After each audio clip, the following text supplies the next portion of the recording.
Olá, queridos irmãos e irmãs da Cobem. Fico muito feliz em estar com vocês, em poder compartilhar a mensagem de hoje, e poder adentrar os lares, onde quer que vocês se encontrem, e poder divulgar a doutrina por esses recursos tecnológicos que nos são colocados nesses momentos em que não podemos desfrutar a companhia pessoal uns dos outros. E o tema que hoje abordaremos é Mordomo de Deus, dos bens transitórios. Como está sendo nossa administração? Como nós estamos administrando os bens transitórios que Deus colocou em nossos caminhos, que Deus colocou sob a nossa responsabilidade. E para iniciarmos, eu trago um pensamento que é atribuído a Dalai Lama. Os homens perdem a saúde para juntar dinheiro. Depois perdem o dinheiro para recuperar a saúde. E por pensarem ansiosamente no futuro, esquecem do presente, de forma que acabam por não viver nem no presente, nem no futuro. E vivem como se nunca fossem morrer. E morrem como se nunca tivessem vivido. Nos tempos modernos, nós vivemos de forma tão acelerada que muitas vezes esquecemos o presente. Ou vivemos preso ao passado, ou vivemos de forma ansiosa pelo futuro. E nos passamos que o futuro vai ser consequência do momento atual que estamos vivendo.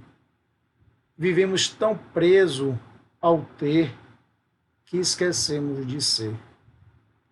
Vivemos tão preso ao que possuímos, que esquecemos de valorizar aquilo que de fato temos.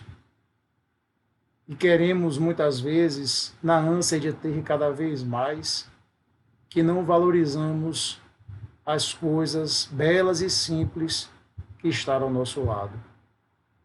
Vivemos correndo atrás de coisas que muitas vezes nem sabemos o que é. Vivemos acelerado. E quando perguntamos o que é que você busca, não sabemos responder. E o Espiritismo veio justamente para poder nos alertar, para poder nos relembrar o que Jesus já nos disse, de que devemos buscar primeiramente o reino de Deus. E que ele não está no externo, ele não está lá fora, mas ele está dentro de nós. E está dentro de nós, dentro dos nossos corações, dentro dos sentimentos que cultivamos, dos pensamentos que temos, das ações que praticamos, dentro dos nossos corações.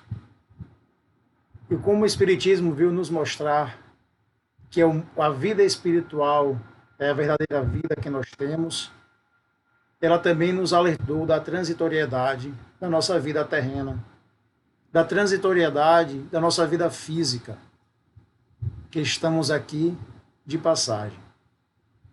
E em que pese nós já nascemos na vida física, sabendo que iremos morrer, perecer para o mundo físico, nos esquecemos muitas vezes disso. É comum um ditado popular que diz que a única certeza que nós temos é a morte. Que nunca sairemos dessa vida vivos, né? Então, por que ainda corremos tão atrás de coisas tão transitórias e não valorizamos o que de fato importa? E no Evangelho segundo o Espiritismo, no capítulo 16, não se pode servir a Deus e a Mamon. No item 9, a verdadeira propriedade, já os Espíritos já nos dizem, o homem só possui em plena propriedade aquilo que é dado levar deste mundo, do que encontra ao chegar e deixa ao partir. Goza ele enquanto aqui permanece.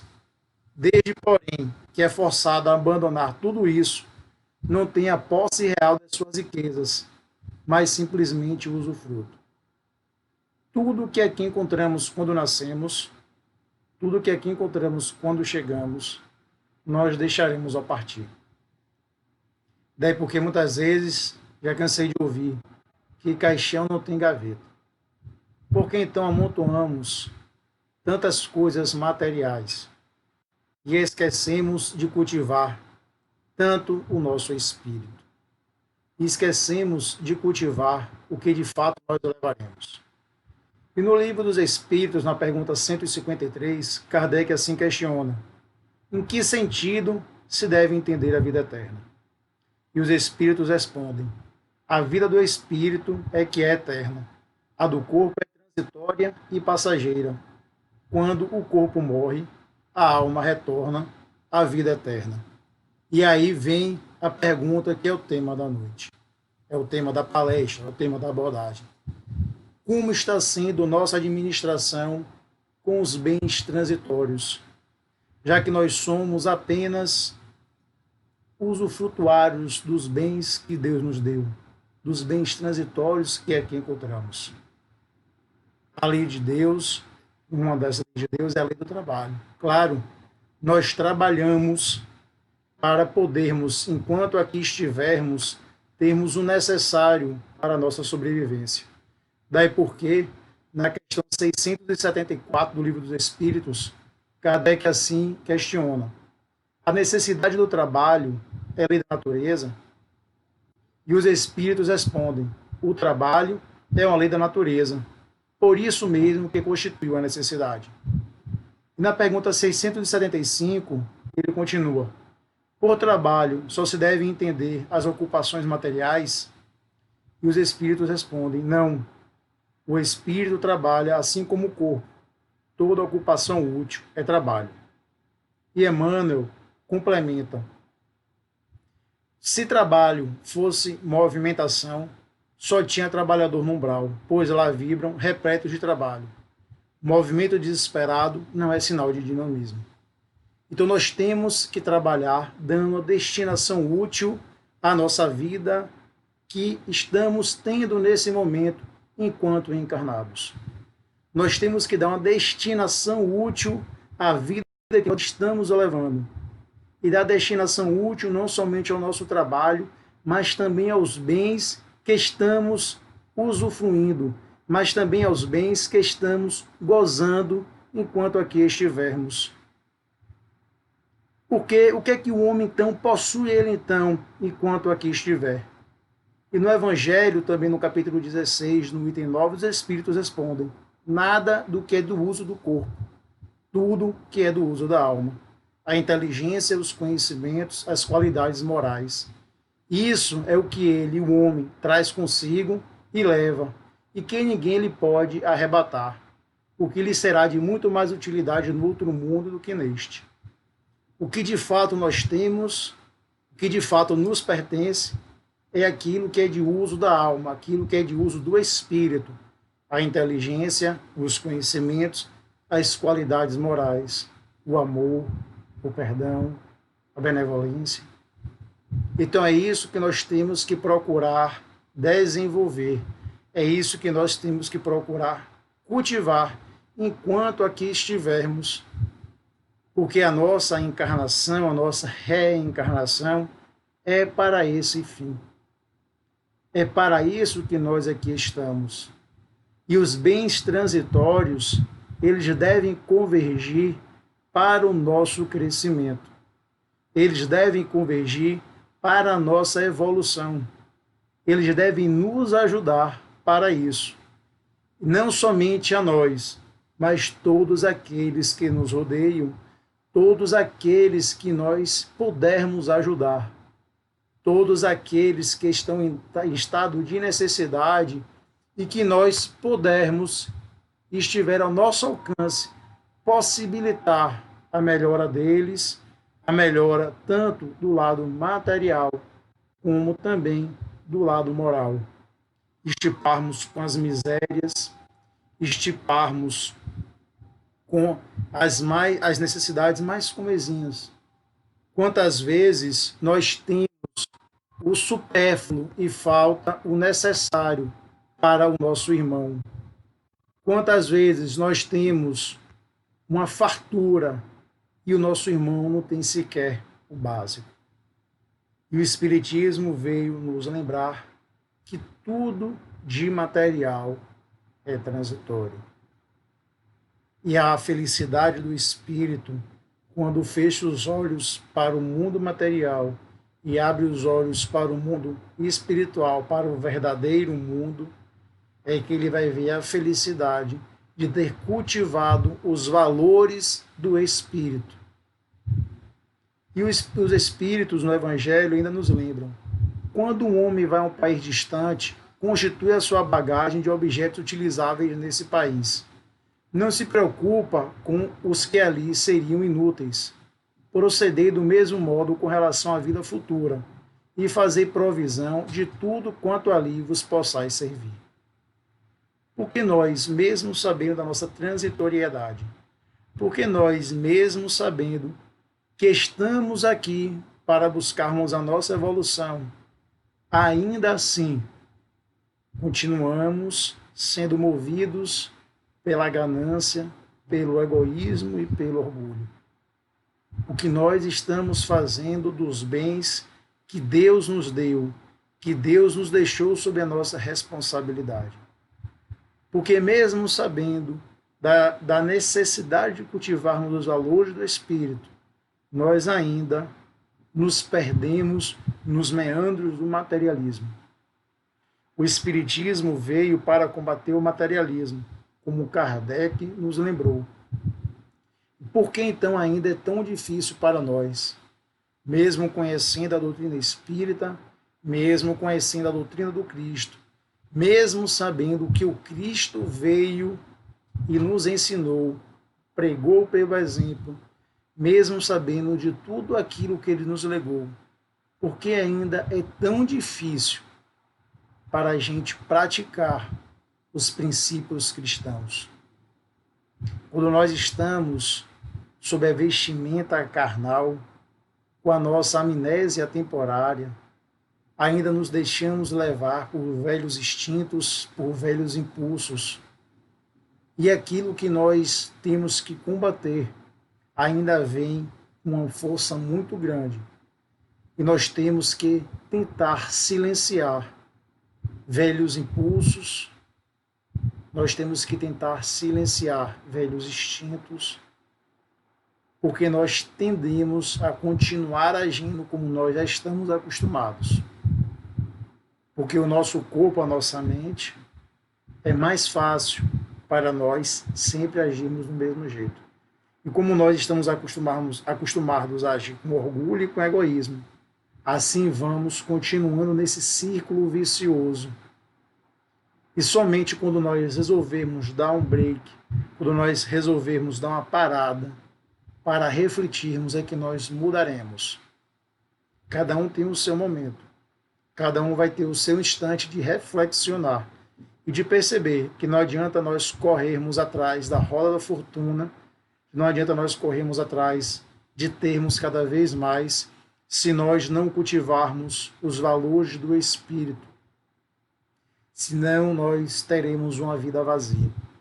E é interessante que em diversas pesquisas que eu li a respeito dos estudos das fases terminais da vida, os pesquisadores dizem que quando são feitas entrevistas de pessoas que estão nos leitos perto da morte, nos leitos de morte, e que se pergunta o que é que eles desejariam fazer se lhes fossem dados mais alguns momentos de vida, nenhum responde: eu queria ter mais um dia de vida para ter comprado um carro. Eu queria ter mais uma semana de vida para ter enchido a minha conta bancária com mais dinheiro. Nenhum responde que queria ter mais um dia de vida para brigar com o seu irmão. Em sua grande maioria, em quase a totalidade das vezes, eles respondem que queria ter um pouco mais de vida para dizer ao outro quanto o amava. Que queria ter aproveitado melhor os momentos ao lado da família. Que queria ter aproveitado mais os momentos ao lado do cônjuge, do filho. Que queria ter dito mais eu te amo. Que queria ter valorizado mais pequenos momentos de alegria e de felicidade.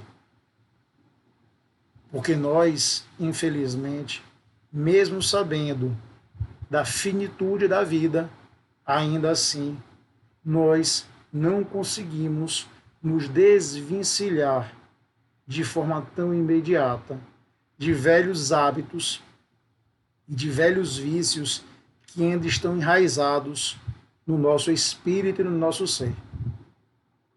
O Evangelho, no capítulo 23, Estranha Moral, no item 8, ele diz: a vida espiritual é realmente a verdadeira vida, é a vida normal do espírito. Sua existência terrestre é transitória e passageira, espécie de morte se comparada ao esplendor e atividade da vida espiritual.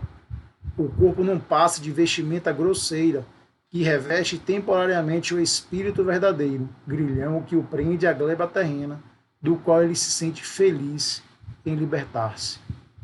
E é engraçado que quando nós estamos aqui, presos no corpo, nós achamos que isso aqui é a verdadeira vida. E quando nós nos libertamos e abrimos os olhos para a vida espiritual, é que nós percebemos que, ao contrário do que imaginávamos, é que nós estamos vivendo uma verdadeira prisão, por assim dizer. Porque o corpo, ele aprisiona o nosso espírito. E no Evangelho tem o item, a melancolia, que justamente ele diz que em alguns instantes na nossa vida, na nossa caminhada, quando nós sentimos às vezes abatidos, nos sentimos às vezes infelizes, tristes, presos por uma melancolia, é justamente o nosso espírito sentindo a saudade do mundo espiritual.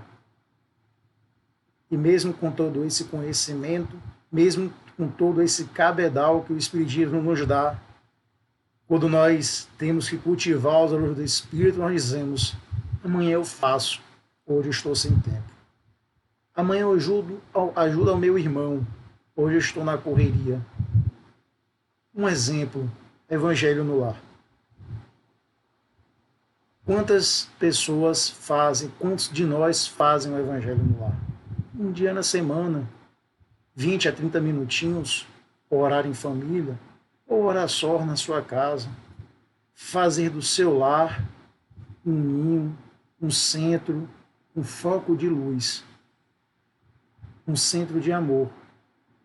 Quantos de nós, um dia na semana, em horário pré-determinado, sempre naquele horário, nos predispomos a orar?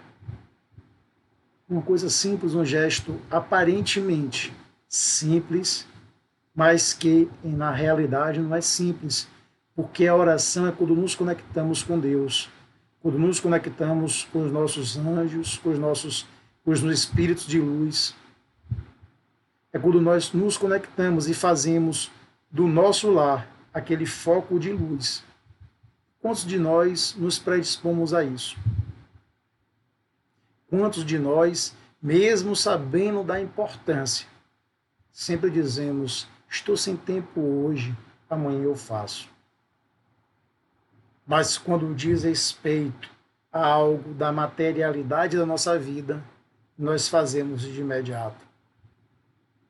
Perdemos, muitas vezes, um tempo enorme navegando em internet e redes sociais, que não nos acrescentará nada no intelecto, nada. É um tempo que nós simplesmente deixamos vagueando, ao invés de estarmos valorizando uma coisa para o nosso espírito ou para o nosso irmão, ajudando aquele que nada tem, dando uma palavra de conforto, um consolo. Nós acabamos sempre dando prioridade, na maioria das vezes, a coisas do corpo, da matéria, em detrimento do espírito. O que nós estamos fazendo com os bens transitórios que Deus nos deu?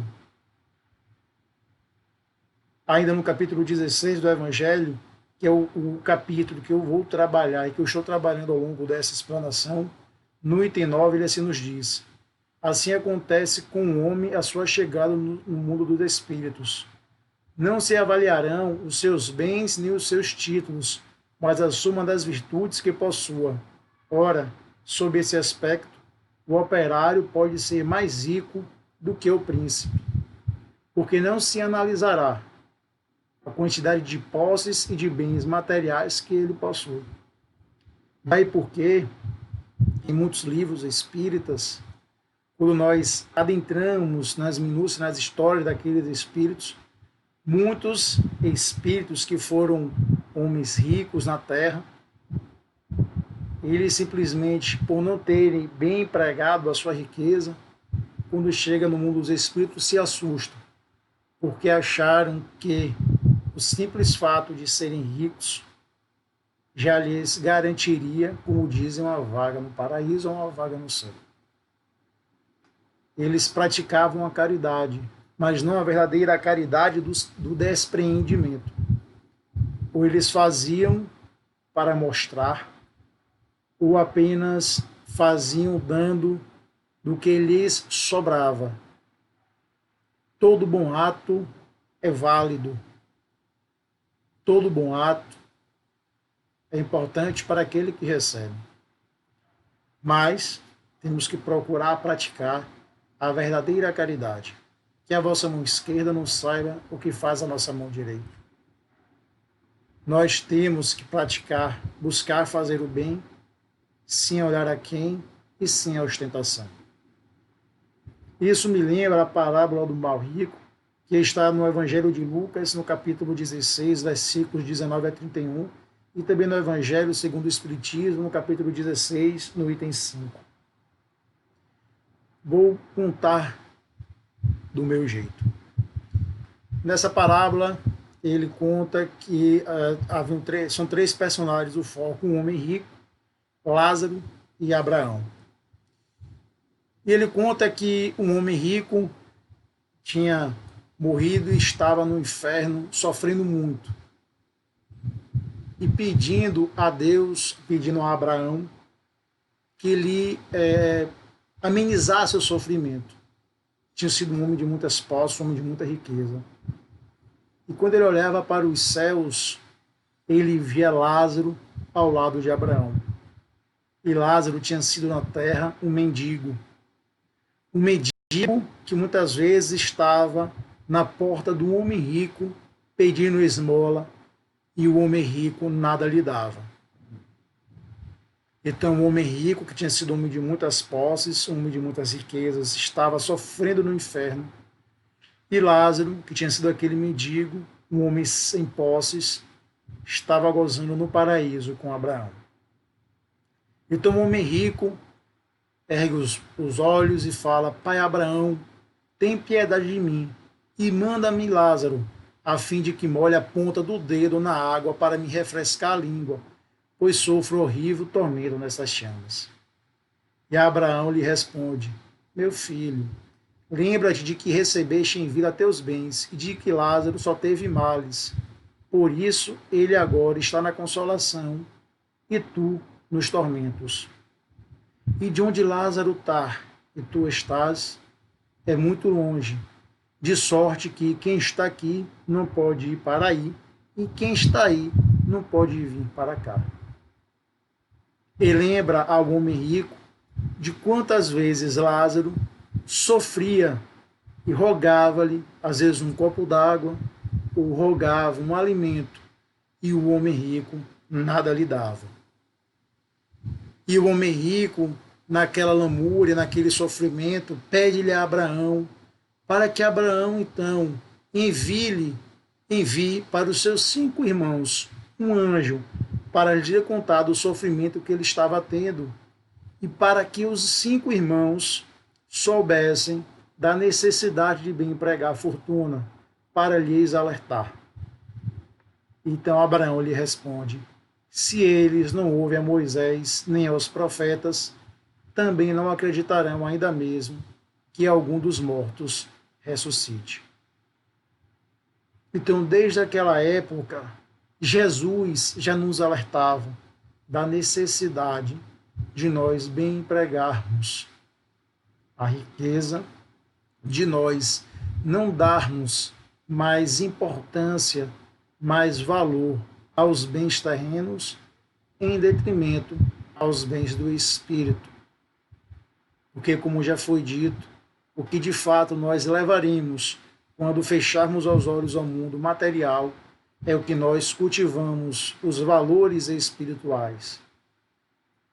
Então, o que nós temos feito com os bens que Deus nos confiou. E no item 10, ainda do capítulo 16 do Evangelho, os Espíritos nos dizem: os bens da terra pertencem a Deus, que os distribui à vontade, não sendo o homem senão o usufrutuário, o administrador mais ou menos íntegro e inteligente dos bens. Tanto eles não constituem propriedade individual do homem, que Deus anula frequentemente todas as previsões, o que faz a riqueza escapar daquele que se julga com os melhores títulos para possuí-la. Quantas vezes as pessoas fazem planos para a riqueza que possuem, fazem mirabolantes planos, traçam objetivos e simplesmente perecem. Quantas vezes, como também é bem lembrado no Evangelho, que tinha um senhor que tinha tido uma colheita com muita fartura e colocou num celeiro e fazia diversos planos para a quantidade de grãos que ele tinha colhido. E dizia que iria construir um outro celeiro para poder colocar os grãos, porque ele teria anos de fartura e não precisaria mais trabalhar. E naquela mesma noite, o Senhor lhe chamou e ele morreu. Do que adiantou? Do que adianta nós fazermos tantos planos para o que nós temos, se nós não agirmos agora para bem empregarmos os bens materiais que estão ao nosso alcance? O que nós estamos fazendo com os bens transitórios que Deus nos confiou, já que somos apenas fiéis depositários, já que somos apenas usufrutuários. Estamos dando mais importância aos bens da terra, aos bens materiais, ou estamos dando mais importância aos bens do espírito? Temos que refletir. Como diz no Evangelho, não que a riqueza seja condenável. Não. Porque se a riqueza fosse condenável, Deus seria injusto, pois aquele que a tivesse já estaria sendo condenado por Deus. A riqueza não é condenável. Nada é condenável. O que nós temos que analisar é a finalidade do que estamos fazendo. É o objetivo, são as intenções que nós temos quando estamos empregando. Inclusive, esse foi um dos questionamentos constantes no item 11, emprego da fortuna, do capítulo 16 do Evangelho. Qual então o melhor emprego que se pode dar à riqueza? Procurai nestas palavras, amai-vos uns aos outros, a solução do problema. Aí está o segredo do bom emprego das riquezas. Aquele que se acha animado do amor ao próximo tem traçada toda a sua linha de conduta. O emprego que agrada a Deus é a caridade, plena de amor, que procura o infeliz e o ergue sem humilhá-lo. Amai-vos uns aos outros. A riqueza que nós temos, o bem que nós possuímos, deve ser bem empregado, utilizando-se isso como lema: amai-vos uns aos outros. A prática da caridade. Devemos dar uma destinação útil. Devemos procurar bem usufruir daquilo que nós temos. Questionar a nossa consciência o tempo todo, porque a lei de Deus está inscrita em nossas consciências. Devemos utilizar para extirpar o orgulho e o egoísmo, essas duas grandes chagas que afligem a humanidade e que, infelizmente, ainda se mostram tão latentes. Essas duas grandes chagas que, mesmo diante de tanta miséria, ainda mostram suas caras. E por vezes ainda vemos atitudes tão desumanas, mesmo na mais miserabilidade que o outro se encontra. Esse é o lema. O Evangelho, segundo o Espiritismo, como nosso guia moral. O Evangelho de Jesus como nosso norte. Para podermos saber empregar todos os bens que Deus nos confiou. Para sabermos empregar e destinar a nossa vida da melhor forma possível. E ainda no item 11, há uma mensagem de um espírito protetor de Cracóvia, em 1861. Ele assim diz: quando considero a brevidade da vida, impressiona-me dolorosamente a incessante preocupação de que é para vós objeto o bem-estar material, ao passo que dais tão pouca importância ao vosso aperfeiçoamento moral, a que consagrais pouco ou nenhum tempo, e que, no entanto, é o que importa para a eternidade.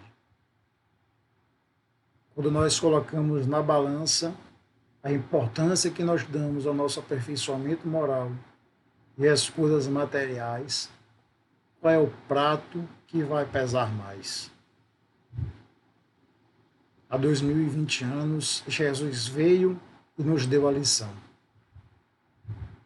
E muitas vezes em nossa trajetória, o que não nos falta são exemplos. E no livro Ação e Reação, André Luiz conta um caso de uma mãe e um filho que vivia numa área rural, em plena penúria e miséria. E naquele reduto que muitos achavam que Deus não ouviria, ela rogava auxílio e ajuda aos bons espíritos, porque ela estava com um filho pequeno, ainda criança. E o filho, ele era surdo, cego, ainda tinha uma deficiência mental.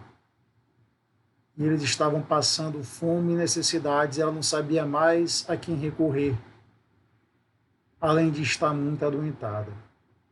E naquela prece, os bons espíritos foram socorrê-la, foram ampará-la, e perceberam que se ela desencarnasse naquele momento, também a vida do seu filhinho pereceria. E foi então dado a ela uma moratória para poder cumprir e poder dar ainda a oportunidade do seu filho ser amparado no mundo material, na sua vida ainda. E quando o instrutor conta a André Luiz a vida daqueles dois, diz que eles eram companheiros de longas jornadas. Eles estavam ligados pelos laços da simpatia e afinidade. E em vidas pretéritas, eles foram movidos pela ganância e ambição, sempre querendo ter, sempre movidos pelo ouro, pelo dinheiro, pelas posses, pela sede do poder. E estavam tentando resgatar velhos débitos, tentando reparar perante a lei divina os equívocos que tinham cometido, para que as suas consciências se equilibrassem e ficassem em paz. E aquela mãe, pela maternidade que ela ali estava pouco a pouco, devido ao amor que sentia pelo seu filho, iniciando o seu processo de reparação. Ao passo que o seu filho, mesmo naquele corpo deficiente, quando André Luiz focou nos seus pensamentos, ainda estava envolto em pensamentos orgulhosos e mesquinhos, achando que todos ali estavam para lhe servir. Então, muitas vezes, nós não compreendemos os desígnios divinos. Então, nós temos que aproveitar as oportunidades que nos são dadas para buscar o nosso aperfeiçoamento moral, o nosso aperfeiçoamento espiritual. Pois, sendo um homem depositário, o administrador dos bens que Deus lhe pôs nas mãos, ser-lhe-ão pedidas severas contas do emprego que lhe haja dado, em virtude do seu livre-arbítrio, como nos lembra o item 13, emprego da riqueza, do capítulo 16 do Evangelho. O que é muito, a quem muito é dado, muito será cobrado. Se nós temos o livre-arbítrio para podermos agir, lembremos que junto com a lei do livre-arbítrio temos a lei de responsabilidade. E nós teremos que prestar contas daquilo que nós fizermos. como nos lembra a parábola dos talentos, que um grande senhor, ao viajar, distribuiu talentos para os seus servos e ao final da viagem pediu contas. E aquele que lhe tinha dado um talento, lhe deu mais um talento. O que ele tinha lhe dado 2 talentos, lhe devolveu mais 2 talentos. Aquele que lhe tinha dado 5 talentos, lhe devolveu 10. E havia um que havia enterrado o seu talento, pois por medo de perdê-lo, nada o fez. E justamente aquele que nada fez, foi que o Senhor aplicou-lhe a punição. Pois ele lembra, a quem nada tem, será tirado, e aquele que muito tem, lhe será dado. Para nos lembrar que nós seremos cobrados, não por Deus, não por ninguém, mas pela nossa própria consciência, do que nós tivermos feito com o nosso livre-arbítrio. Porque Deus, como bom Pai, deixa-nos livres, a lei de liberdade, para agirmos, pois aí tem o mérito e a responsabilidade daquilo que plantarmos, pois será aquilo que nós colheremos. O mau uso dos bens terrenos consiste em os aplicar exclusivamente na sua satisfação pessoal. Ao contrário, o emprego é bom todas as vezes que deles resulta em bem qualquer para outrem. O mérito é proporcional ao sacrifício que a criatura se impõe. No item 13, ainda do capítulo 16 do Evangelho. Quantas vezes nós vemos pessoas que possuem riquezas, que pode apaziguar a dor de muitos, simplesmente apenas utiliza para fins ignóbeis e egoístas.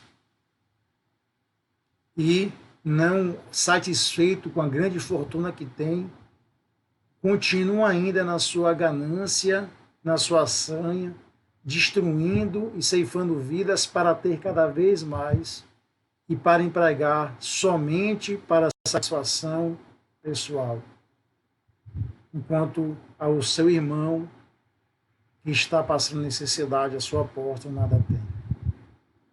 E isso sempre nos remete à pergunta inicial: como está sendo nossa administração dos bens transitórios, já que nós somos mordomos de Deus? Como nós estamos empregando as fortunas e os bens que Deus nos confiou? No livro do Luz da Esperança, Emmanuel, no capítulo 47, nos diz: dinheiro de sobra é o amigo e servo que a divina providência te envia para substituir-te a presença onde as tuas mãos muitas vezes não conseguem chegar. Temos que utilizar aquilo que Deus nos confiou para diminuir este parador do nosso irmão e necessidade ali. Perquiramos nossa consciência para que nós sempre saibamos fazer bom uso dos bens que Deus nos confiou. E para podermos encerrar, eu leio aqui a mensagem do livro Recados do Meu Coração, de Bezerra de Menezes e José Carlos de Luca. A mensagem é do capítulo 50, a verdadeira felicidade. A felicidade que Jesus nos promete é a felicidade que brota do coração de quem ama, que surge na alma daquele que trabalha pela paz, que está estampada no rosto daquele que encontrou a alegria de servir, que se mostra visível nos olhos daquele que enxerga a beleza de Deus nas coisas mais simples da vida. Há quanto tempo, amigos, não sentimos essa felicidade? Ela está tão acessível a nós. A criatura humana muitas vezes reclama que não consegue ser feliz. Mas será que isso não esteja ocorrendo pelo fato de procurarmos a felicidade onde ela não se encontra? A verdadeira felicidade é aquela que se sustenta no tempo. Se o que tanto desejamos somente nos deixa feliz por algumas poucas horas, segue-nos anos de arrependimento. tenhamos a certeza de que, muito provavelmente, estamos nos sentando em um formigueiro de amarguras. Muito obrigado, que Deus nos abençoe, hoje, agora e sempre.